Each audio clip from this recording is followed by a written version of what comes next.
going on, guys? Welcome to the channel. If this is your first time tuning in, my name's Nick, and in today's video we're going to be showing you how to change the injectors on an LS motor. This should work for pretty much all LS motors. It's pretty similar, so just stay tuned, and by the end of this video you'll be able to change your injectors. It's also noted that you're going to want to keep a good amount of towels or shop towels or rags on hand, just because at any given point there is a good chance that fuel is going to leak or come out of something. So just make sure you have plenty of stuff to wipe up fuel at any point.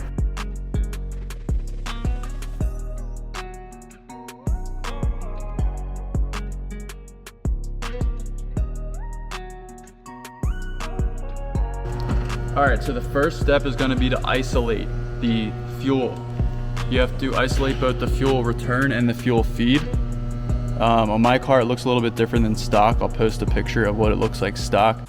So right here is what a stock fuel rail looks like on a stock C5. You can see the two circled lines right there. Those are a feed and a return. Some LSs only have one. It serves as both a feed and return. But either way, if you have one or two, you actually have to pop those off. And then it's also helpful too, if you see where I have that arrow, under that cap there is actually a little bleeder valve that will let off any pressure that you have in the fuel system. So just keep in mind, if you do bleed it, it's likely that fuel will come out, so just wear gloves or have like a little towel there or something like that. You can go ahead and bleed that off, and then you can pop those lines off and you will have isolated your fuel rail. And here's a closer look at that bleeder valve I was talking about. It just should be just a plastic cap.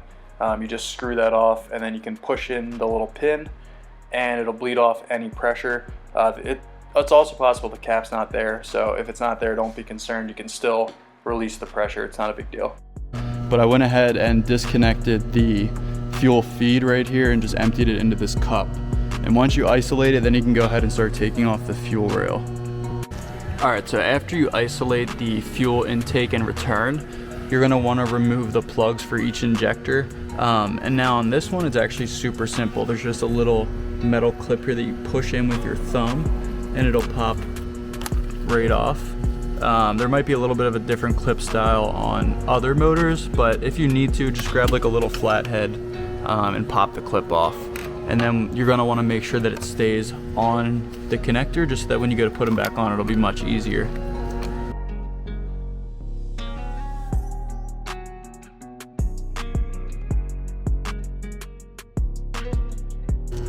Alright, once you go ahead and remove all of these connectors for the injectors, then there's a few bolts back here. Let's see if I can zoom in. There should be a few bolts back here that hold the fuel rail in. You can kind of get a glimpse of some of them right there. There should be, a couple on this side, a couple on that side, and then all you have to do is lift the fuel rail up. So we'll go ahead and take those bolts out, and then we'll lift the fuel rail right up.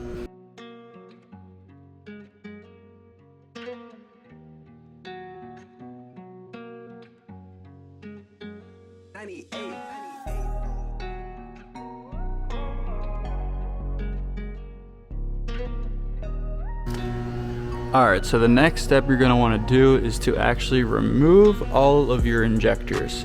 Now you can see I just finished removing all of mine.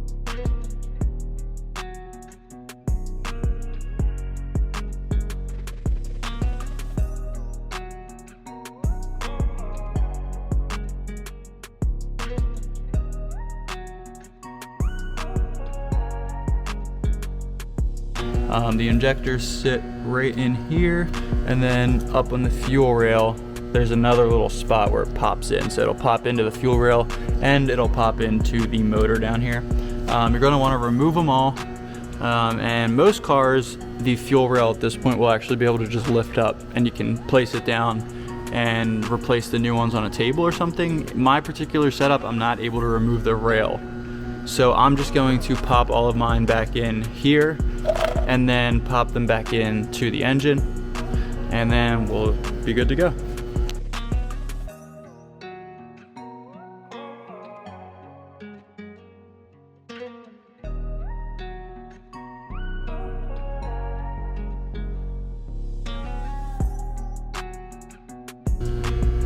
All right, so it's pretty simple. Once you have that rail off, you just take your new injectors, you just pop them up in the rail. It helps if you get a little bit of oil and put them on the gaskets and then pop them up in there. And then once they're all up in there, you can go ahead and just take the rail, align it with the holes, and then just pop it down. You'll feel it pop into place. And then from there, you just want to get all of your electrical connections back up to all of the injectors.